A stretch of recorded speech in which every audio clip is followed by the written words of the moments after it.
Hey guys, welcome to Five Stripe Friday. I'm Blake, joined by my co-host ATL, Joe. We're ATL United Podcast. This is our 15th episode. Quince. It's Quince in Spanish. We were really excited to bring you guys all the hype rolling into Orlando City this weekend. We had a little bit of a rough night last night. We're not going to talk too much about that, but we are going to get you guys caught up on all things Atlanta United and give you a good preview for this Orlando City match. Don't forget about Beer of the Week. Don't forget about Beer of the Week. Thanks for listening, guys. Don't forget to rate us on whatever you're listening on. 5 stars on this Five Stripe Friday.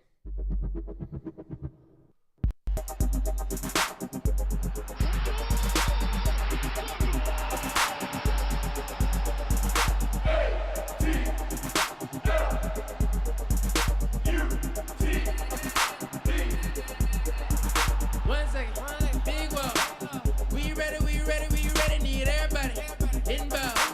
We ready. Someday I smile like Mickey. Everybody united around my city. Mercedes Benz sound real pretty. Come stop for me and I'm ready.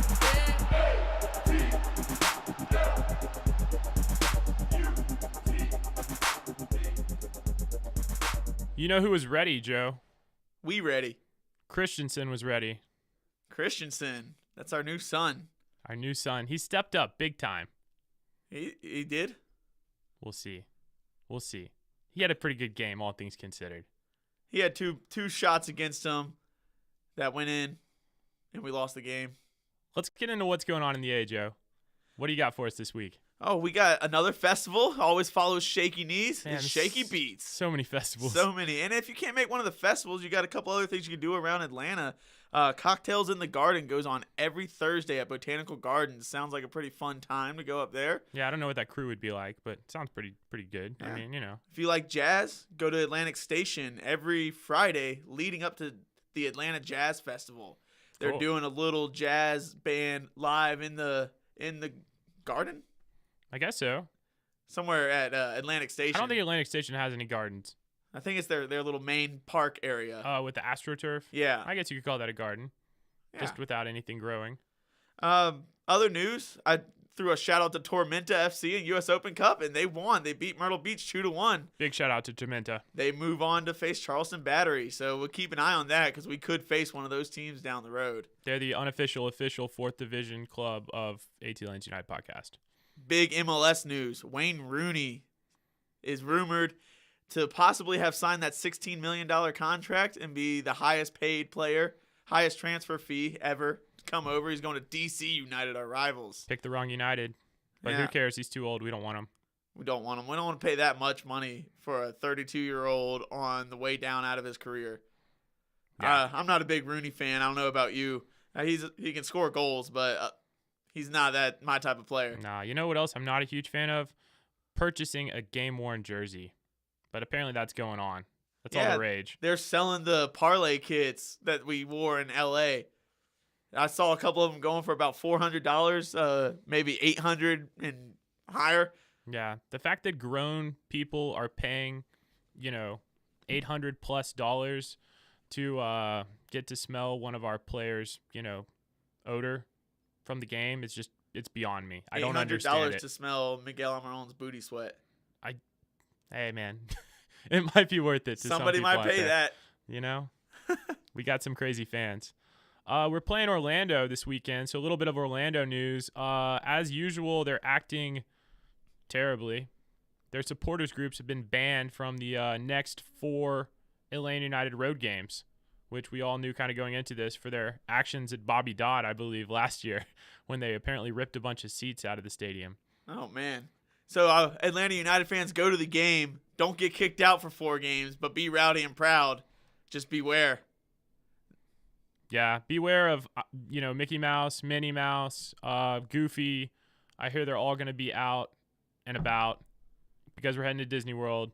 And that's really all there is to see in Orlando. I think they also have a soccer team we got to play this week, but they're not worth much despite their 6-game winning streak.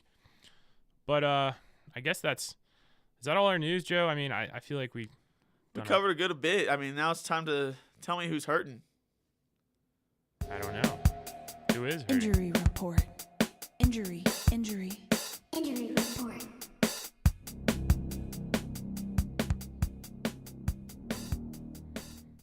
Well, if you guys are just tuning in, obviously we got beat last night 2-1.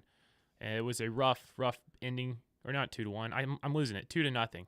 You just saw a goal that you thought counted, and That's then you exactly didn't why I realize. said one goal. Everyone in the stands thought we scored. Everyone in the supporter section definitely thought we scored. there were beers flying everywhere. And that's probably why I just had that mental lapse. Yeah, we lost 2-0. And then everyone's like, "Oh my god, now I don't have a beer to drink." So That was a dumb idea. we were a little exposed on the injury front because we had to pull up our fourth string keeper, Christensen, who I thought came in, like I said at the beginning of the show, and played really well.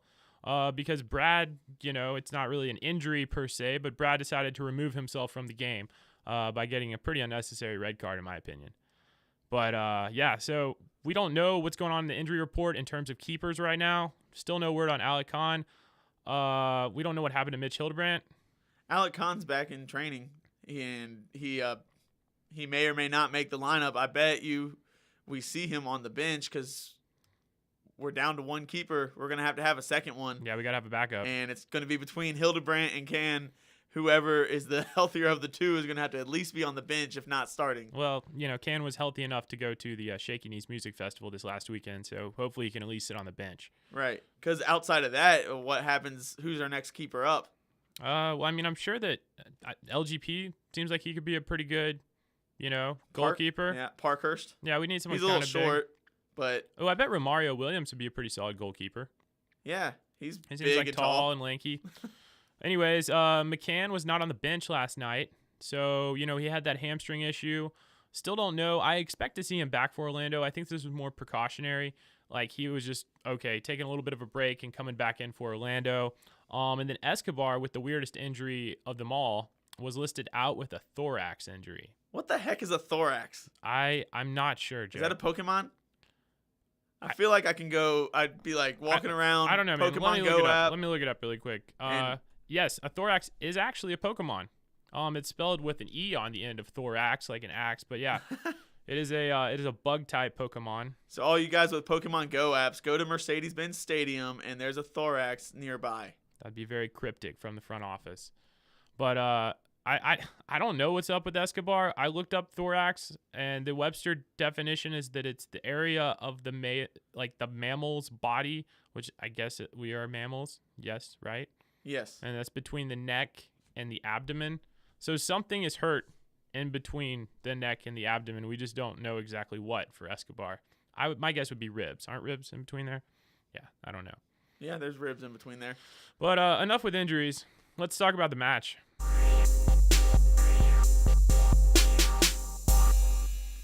Tough match. 2-0 loss.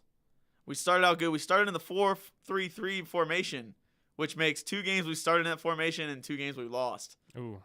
But I thought we looked pretty good when we were playing even 11s. Yeah. We looked very, very threatening on the top end of the ball in the final third. Tito Villalba had multiple chances. A couple that maybe I thought Miguel should have maybe picked him out with a pass and he could have had a shot on goal, but put in a couple crosses. Our high press was working really well. Too bad we weren't able to finish one off. Joseph Martinez got his goal, but they VAR'd it. Came back. It was offside. And seeing it live, I thought it was onside for sure. And then going back and watching the replay, he was way offside. For the first time this year. Really? Yeah, that's Joseph's first time ever being offside. It's his, That's an interesting stat. I'm going to write that one down, and we'll start keeping track of that. You know what else I caught when I was watching that goal? Well, actually, when I got to the match and saw him come out in a nice suit onto the field, we got to do it. It's time for the Joseph Martinez. You know it. You've been waiting for it. How many episodes has it been since we had a hair watch, Joe? 3, 4. It's been a while. And everyone has been anxiously waiting, all of our listeners, to see what Joseph has done next. And what has he done, Joe? What is this new hairstyle? How would you describe this? He's got kind of a slicked back, high fade faux hawk. It looks like, I think Britt said it looked like a skunk. Maybe a little Pepe Le Pew. He could. He's got the sides totally shaved to those listening. And then on the top, it looks like kind of a wide mohawk, but he is bleached it kind of yellow orange, and then he's also straightened it. And I like it a lot. I mean, just when it's awesome. I don't know what you'd call it. when he runs in slow motion and the hair just kind of waves in that straight wave. And it reminds me a lot of back when Atlanta United signed Joseph Martinez. And I was like, who is this cat? And I did my little Google research and kind of watched his highlight videos. And when he was coming up on Venezuela, he had a similar haircut. It wasn't as bleach blonde, but it was still kind of a blonde hair. And I was like, man, that's kind of a cool hairstyle. I don't know if I would have the bravado to go out and get that haircut myself, but I kind of like it. That's a good word, bravado. Yeah, I think Joseph needs to maybe get a goal under his belt with this new hairstyle before I'm really sold on it. Because obviously, I'm not actually concerned with Joseph's hair. I'm just concerned about his hair to goal ratio, which, you know, he's been doing really, really well as a blonde traditionally. But I don't even know if that's blonde anymore. It's borderline orange when I saw it live. So we'll see how he does moving forward. Hopefully he can get a couple goals under his belt at Orlando. And so we won't have to worry anymore about him breaking the duck with this new hair. Yeah, goals we were lacking this past game. And there was a lot of calls, and everyone was getting on to the head ref. And he had 4 or 5 calls. Everything went against Atlanta. The VAR goal that didn't come back. Everyone thought their second goal was offside, but I think it was clearly onside. I do as after well. watching the replay. But I was right there with everybody screaming that it was offside. And then you got to look at Kevin Kratz coming in, and we thought for sure automatic, getting a goal, free kick. That first free kick he took was a beauty, curling into the net. Yeah. But Melia read it all the way, couple shuffle steps and a lunging dive, and he made a great save. He made 2 great saves. And then it came back again. It's like, oh, all right, Kevin has a chance at redemption. And he kicks the same ball. Melia makes the same save. Both times it bounced out. I think it was Nagby or Romario Williams. Maybe switched on both. We had a chance on a rebound. Both like shots on goal. And it still didn't come. Yeah. And playing man down for 60 minutes, it was still a back and forth game. I was very impressed how well we held up, and at times we could have even scored to take the lead or at least come back to tie it. It was right there. So we held our own. They put it in one really nice goal and one that we couldn't deal with because it was a fast break. So props to Sporting Kansas City. You beat us as man down. Maybe we'll see you in the championship. They took the top spot in the Shield for right now, the Supporters Shield standings. So that hurts a little bit. They knocked us off our perch. If you want to look at the bright side of things, the Western Conference games do not count as much as Eastern Conference games. We can look on the bright side. We're looking to be this top in the Eastern Conference. We can win this week and still get top in the Supporters Shield, be right back on top. And we want to beat our Eastern foes. So let's go out and beat Orlando City. We got this. You know who's going to be starting at goalkeeper against Orlando City? We've talked about him a little bit already. Christensen. He's got to be the starter. We need a song for him. Have you thought of anything? Yeah, I stole one off the internet, but I like it. Are you ready? Yes. You ready? You know it. We've gone over it. Let's do it. He's short. No, wait. He's short. He's tall. He's small. He's small. He looks like Brad's son, Christian's son. So that was bad. That was really bad. I don't know. He's short. He's short. He's young. He young. looks like Brad's son. He looks like Brad's son. Christian's Christian's son. No, he needs a chant or something. We got to get behind him on Sunday because that's going to be a hostile atmosphere. We're going to need to do better on our chants next time. I don't think maybe a little more research. Actually going to get a chant going. I just was trying to come up with something on the fly because, this kid came in and I thought played really well. That's why I'm talking about him. He had a couple good saves. I think both the goals he couldn't have done anything about, honestly. Maybe the second goal he shouldn't have rushed out so quickly. The first goal by Sporting Kansas City was an excellent strike, curling away from him. I thought he dove, and he had as much of the goal covered as he could. Yeah. And you know what? And I'm done talking about this recap. I want to get that loss out of me, wash it out of my mouth. I think I need a beer. Beer of the week! Twice a week, every week. It's a new one. I told you guys that we were going to do Monday night again if Barco scored, and he let me down. Yeah. So we scratched that. We're picking a new beer of the week, and this week we're going with New Realm Brewing Company. Euphonia Pilsner. There's a new brewery popped up right on the Beltline, and this is I've been here once. They got an awesome view of the city. Awesome view of the city. So if you're there, check it out. And I'm going to give a little ATL. Oh, I almost lost the spike on that one, but I recovered on the L. Excellent. That works. Excellent beer opening there, Joe.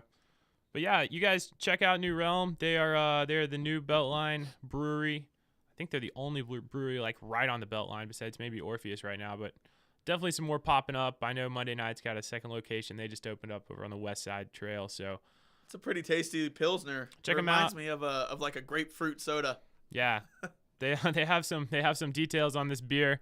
It is a smooth succession of malt and floral hop aromatics. And this beer has a motto. I like this. They give all their beers a motto, and it says it's noon somewhere.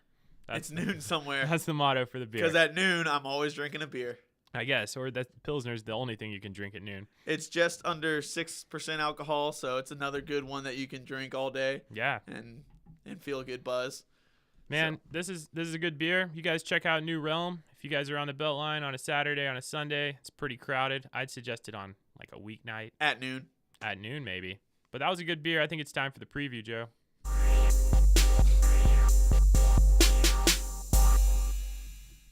Preview. We are playing our rivals. Forced into succession. We are definitely rivals. They are rivals. They're our rivals. Hate us. We have to hate you, Orlando. This is an age-old rivalry, Joe. This has been around since 2017. For about 572 days old. That's a lot of days. This is Atlanta versus Mickey Mouse. Miggy Mouse? Mickey. Oh, Miggy Mouse. We're gonna rename Mickey Mouse Miggy Mouse after he goes in and gets a hat trick this week. We need Miggy to have a big week so we can make him the true king of Orlando. So and crown him with Mickey Mouse ears. Now, I hate to talk good things about Orlando, but I will have to give them some credit. They're the hottest team in the MLS right now with 6 straight wins. Granted, I looked at their wins and they were playing a bunch of Western Conference teams and not too many good. They beat a good Chicago Fire team. I will give them that. But then they went off and beat guys that are ranked in the low 20s in total rankings. Or if you break it up East and West, they beat the 7th place team, the 10th place team, Colorado. You got the stats up there. Who are the other teams that they beat? They have rocked everyone. They just come off a win against obviously Real Salt Lake. They won 3-1 at home. They're playing really well, and they have a different style of play than us. They're not a possession-based team. They're going to choose their moments. But Dom Dwyer is kind of a poacher, and he's been getting goals in the right moments for them. We were on an 8-match unbeaten run. They're on a 6-match winning streak. So we had a couple draws in there. We were unbeaten. They're just winning every game they're playing right now, and it's looking like their summer signings are paying off. Their big French defender, Sané, he's been playing incredible. He had a goal last game. They brought in Kleshkin over the offseason in a big trade. Yeah, Kleshkin. And they brought in Dom Dwyer last year midseason. Yeah, and then my favorite player to say, Yoshi Yotun, he scored last game. Or is it Yotun? Is that how you say it? Yeah, I just got Yoshi. That was my main. Yoshi. They did revamp their entire lineup. They kind of got rid of some players that really weren't working out, Kaká, and they brought in some other players, and they definitely had a good off-season overhaul of their lineup. Yeah. And they started out the season a couple losses when people were still hurt and coming back from injury and suspension, and then they got everybody healthy, and they've gone on this big run. Now, as I mentioned earlier, they faced a bunch of lesser, not big-name opponents, but they've got a tough 4-game stretch coming up to kind of see where they actually stand in the MLS power rankings. Right. They start with Atlanta United. Yeah. They've got to go play Chicago Fire. Toronto. They got to go play Toronto, and they got to play NYCFC. Yeah. That's a bunch of the top feeders of the Eastern Conference. If they come out of that run with a couple wins, then maybe there's someone to talk about. But if they go 0-4 in that stretch, you might say it's the same old Orlando. Yeah, well, here's an interesting stat for you. That Orlando is one of 3 teams this season that haven't had a clean sheet at home. So they're letting a lot of goals in. So against our attack, I like our chances of getting some goals on the board this week. It's just going to be, can we defend him, and can young Christensen keep him out of goal? That's going to be the big question. I expect this to be a high-scoring match, so I'd probably take the over on this one. Let's talk about their goalkeeper, Joe Bindick, one of my favorite people to boo. Yeah, I am not a big fan of Bindick. He's just got one of those faces, like when you look at it, you just kind of want to slap. It's like what's that movie? Is it Step Brothers, when he's like, can you change something about your face? Something about your face, I just want to punch you. I just want to punch you. Yeah, I would punch Joe Bindick. I wouldn't even hesitate. I mean, what's the worst that can happen? Yeah, he is notorious. He always really, really makes fans mad because he doesn't kick the goal kick. He takes about 20 to 30 seconds, just stands there, wasting time, hoping for a tie, hoping that no one shoots on him again because he's going to let in a goal. I feel like he probably should. Did he get a card last year against us? I think he did. Yeah, just for wasting time. So Joe Bindick, I think he's actually a pretty good goalkeeper, though. He makes some big saves for Orlando. He's coming the clutch. Yeah, so he makes a mistake here and there, and that's why they've let in some goals. But he is a pretty solid goalkeeper. That's why they kept him on their roster overhaul. So yeah, I thought it was an interesting quote also from their coach this week. He said, we want to be ourselves, especially at home, is what his quote said. He says we want to be on the front foot, but we've proven we don't have to be on the front foot to win games. So I also thought that was interesting. It kind of shows Orlando's tactical approach is like they're willing to kind of bring guys behind the ball and wait for their moment if the game is flowing that way. Unlike how we play is even down a man last night, we're always trying to control possession. Yes. We're always trying to pass the ball and play, on the ground, good football, if you will. And that is a cheeky quote that you brought up because a lot of their games, most of their wins, they had to come from behind and win the game. A lot of late winners or late tying it up. Yeah. Well, even this last game against San Jose, they were down 1-0. Yeah. And they scored 3 straight, And they're still trying to find themselves as a team again. This is a team that is very bad at maintaining possession. They aren't really able to play around with the ball and pass it around, and they're also not really good at a high press. They don't have the speed on the wings, and it spreads them out way too much. Dom Dwyer and Sasha Kleshchen aren't going to play an ounce of defense. Yeah. And Kleshchen is just going to try to cry his whole way through the ref and maybe get a card or pick a fight with one of our players and then act like he broke his arm or something like that. Yeah. Well, let's talk a little bit about this rivalry because I know to our listeners, we joked around at the beginning of the section saying, this is age-old rivalry, been around since 2017. But there is some hatred between these two fan bases. Obviously, the supporters groups don't get along. That's no doubt about that. That's clear. We're both fairly new teams. There was the infamous billboard incident last year. That was a beauty. So you remember that, right, Joe? What went on there? It was it said, Orlando, we're coming to conquer. And it was down their main highway in Orlando. That was a great front office prank. It was beautiful. Yeah. I hope they do something like that again. I haven't seen anything pop up in the past couple of days, but we still got till Sunday to throw something out there. Yeah, I just think it's a big week. I think we need to hit on a little bit of Atlanta United history, even as young as it might be. Last time we were in Orlando, we had a fan assaulted apparently by one of their ultras groups. That was kind of spreading around on social media. Oh, yeah. He ended up being okay. But then Tito, the Lion Tamer, as he is so dubbed. Tito, the Lion Tamer. Came up with the goal of the year. Yeah. To knock out Orlando 1-0. And what was it, like the 88th or the 89th minute? Yeah. And it was 0-0 the whole game. It was beautiful. And then to turn that around, we played again a home and away, came back to Bobby Dodd, and we were down. And then in the 90th minute, Tito comes up again and knocks it in to tie it up so Orlando doesn't get that 1-0 win. I remember that game at Bobby Dodd. That was beautiful. And he almost got the 3 goals when we played him a third time. We tied 3-3 that game. And in about the 85th to 90th minute, Tito had a clear shot on goal, and he just missed. Yeah. I'd like to go back and see a replay if it grazed the post, just went outside. But he almost did it a third time. So Tito the Lion Tamer, hopefully continues his lion taming ways this week. I guess just to kind of recap the rivalry, last year what we did is we got Orlando at home twice. We got them once in Bobby Dodd, and then we got them once at Mercedes-Benz. we opened up the whole Mercedes-Benz for that second game against Orlando.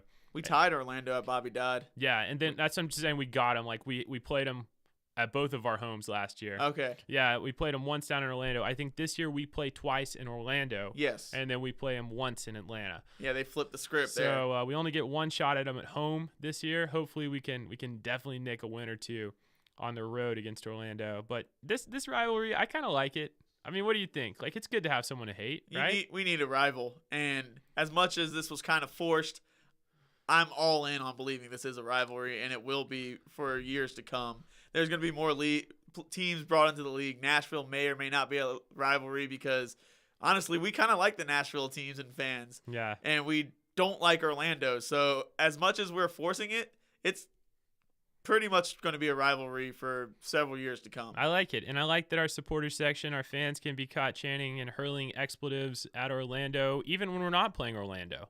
Like, I'm pretty sure I heard chants making fun of Orlando this last game, and we're not even playing them. Yeah, there was definitely So I chance, like and it. they kind of bounce up around all over the stadium. Yeah. So this is pretty funny. So we'll see what we do against the Purple Lions down there this weekend. I'm excited. Let's break it down a little further and talk about Tata's tactics. Oh yeah. Bongos. Tata's tactics. We don't have to play Melia this game. We got to play Bendick. You know, we talked about it earlier. So you said we went to a 4-3-3. It was more like a 4-2-3-1, in my opinion. That's what it was, but I kind of break it down simpler terms and just 4-3-3 and make it easy. What was Tata thinking here? He's we start Zizzo out of nowhere. Gressel was dropped to the bench. Well, yeah, because the Thorax came out and claimed Escobar in his Pokeball. That's right. But how did that claim Gressel? That was very disappointing. Yeah. I can't believe Gresselmania didn't start this game. I really put him in my starting lineup, and I had the perfect starting lineup until you swap Zizzo for Gressel. Yeah, this was your so exact surprised. lineup. That was your exact lineup for Monday. And Zizzo, I mean, he played admirably, and he right back is his position, and we have not pushed Gressel all the way back to right back, so maybe Tata's thinking he wanted a little more of a base defender on the right back instead of pushing up because it was between Gressel or Tito who was going to claim the right wing.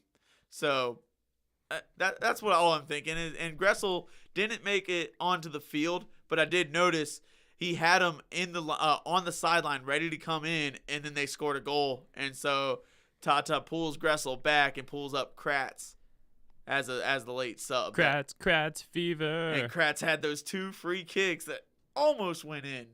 But I definitely see Kratz as a super sub. I don't think he's going to make too many starting 11s this year, but I think he's going to see the field almost every game. Okay, so let's paint a visual picture of the starting 11 for our audience. So up top, kind of all by himself in his lonesome, was Joseph Martinez. Right behind him, we had Miggy, we had Barco, and we had Tito Vijaba. So we had essentially 4 incredibly talented attacking players.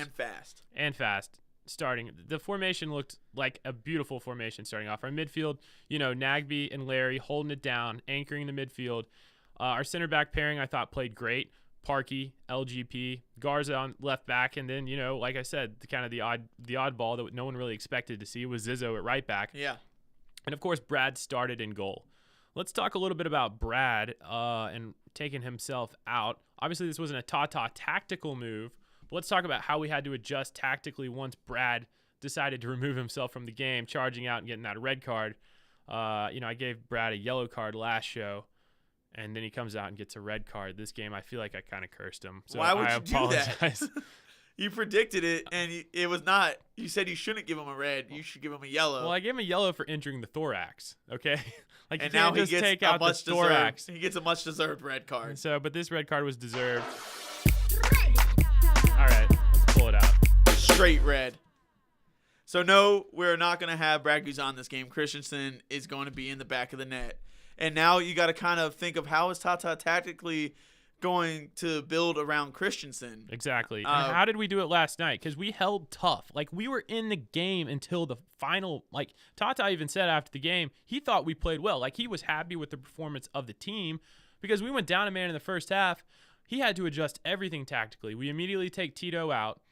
So then we're playing down a man. We still managed to create a lot of chances, and we were only down by 1 goal. And then, at the end there, okay, they get a second on a breakaway. We were pushing up for the second goal, trying to even it out. I mean, tactically, I thought he made some masterful moves. Right. So coming out this game, I predict Tata goes with the same formation. Okay. I'm not exactly sold on who's going to start and who's going to sit because I've been wrong every week. But I do think he likes that 4-3-3 formation, or however you want to describe it. And that's how we started the season. That's how he wants to play, and he finally put it back into play. I know we're 0-2 starting with that formation, but that's not the bigger picture here. And defensively, and he wants to possess the ball and keep it away from Orlando and minimize the shots that we have to face, being with our 4th-string keeper. So LGP and Parkhurst will be our 2 center backs, and I got Garza slotted in on the left. I want to go ahead and say it's the same one with Zizzo on the right. And then I may even have, instead of Tito, put Gressel up front because of fresh legs. But Tito looked so dangerous last game, in my opinion. He had plenty of chances, and he was creating a lot up there. So, and he's the lion tamer, so he's got to play. Yeah. So who's going to start between Tito and Gressel, or would Gressel start at Zizzo's spot, or is he back on the bench? I think it depends on how we want to line up against Orlando and what Orlando comes out with, because I really think there's a good chance we go back to the 3-5-2 personally. Okay. I think it all depends on our center back's health, but let's not forget about Miles Robinson. Let's not forget that McCann has played really well, and there's still a spot for him on the team. Let's not forget that Gressel's played out of his skin so far this season, and he needs to get back on the field like that like 3-5-2 would work really well, because then you can put Gressel back in there. Yeah. But then it's kind of like who do you want to play, Tito or Gressel? Yeah. And that's kind of the spot right there where you've got 2 really great players, and you got to choose which one you're going to play. And of course, if whichever one you choose is on the bench, you've got that powerful weapon to come on the bench when you need a late game goal. Yeah. And I'm fine with either of those 2 options. Well, and just rotation in general. I mean, maybe rotate Tito for Barco. Maybe give Barco some rest. He's coming off an injury, and then he's played a lot of games in a row so far, and maybe he needs some rest. I don't know what Tata's going to do rotation-wise. I do think that we know our starting keeper is going to be Christensen. And I think from there, maybe McCann's back, maybe not. It sounds like, Brad's taken out himself. He's taken out Escobar. Brad's not really on my good list right now. Right. Well, there's gonna be a lot of space on that bench because Brad's not there. So who we possibly is gonna be on the bench. McCann didn't even make the 18 last week because of his injury. So we don't even know if he's fully recovered, and that's kind of a hamstring is always a nagging injury. He may not even be ready to go. Escobar might not be ready to go. So I'm going to stick with the 4 in the back, and I think Zizzo is the one that starts at that right back spot. I think Gressel is going to be on the bench. That's going to be my question mark, but it's going to be the same exact starting 11 that he had this past week, and then it's going to be with Christensen instead of Brad Guzan. Okay, let's talk a little bit about tactics in terms of how we exactly attack Orlando. What's the best way to break down Orlando? What I've seen so far this year. Tactically speaking, I think we can control possession. I think you'd probably agree. Yes. We can dominate the ball if all of our men stay on the field this game. We shouldn't have any trouble with possession. I think. And Orlando's a team that likes to concede possession at times. Exactly. They're not great keeping it themselves. I think they average under 50% per possession throughout the year. So yeah, exactly. So I think it's going to be a very, very high-scoring game, in my opinion. We got pretty much a rookie goalkeeper that's played half a match going up against a team that lets in a lot of goals. They haven't kept a clean sheet at home yet this season. Right, even though they're on this winning streak. They brought in that Sane. Sane, yeah. They brought in him as a defender, and he's more of a push up the field defender. And outside of that, they don't really have a good defense. Yeah, they've got a lot of attacking power, and they don't have a great defense. So this game could go back and forth. And we've been a dangerous counterattacking team, and I think he wants that 4-3-3 because we're better at the high press in that formation. Yeah. So we're going to be pressing them high, and I'm going to go with a score prediction here. It's going to be 3-3 tie game. Wow, that was what it was in the Benz last year, right? And I think it's going to be very similar. Yeah, Joseph had a hat trick, and we tied, right? Isn't that Yeah, what Joseph happened? had a hat trick, and then he stormed off the field because we tied. And I like that passion. Yeah. He's like, I don't care about my hat trick. I care about winning. No one has ever denied that Joseph Martinez has passion. We might have questioned his hair once or twice. We might have questioned about his position, if he's offside too much. We've had all that talk. But the guy is passionate. He is incredibly passionate. He wants to win. He wants to be the best on the field. I'm hoping Joseph comes up with some goals. And you know what? I'm going to go ahead and predict that Joseph Martinez gets some goals this week. I think Joseph has a brace. I think he gets 2. I think Atlanta United wins 2-1. 2-1. Yeah, just like my my malfunction score line earlier in the podcast. Yeah, that's good. Only for us this time.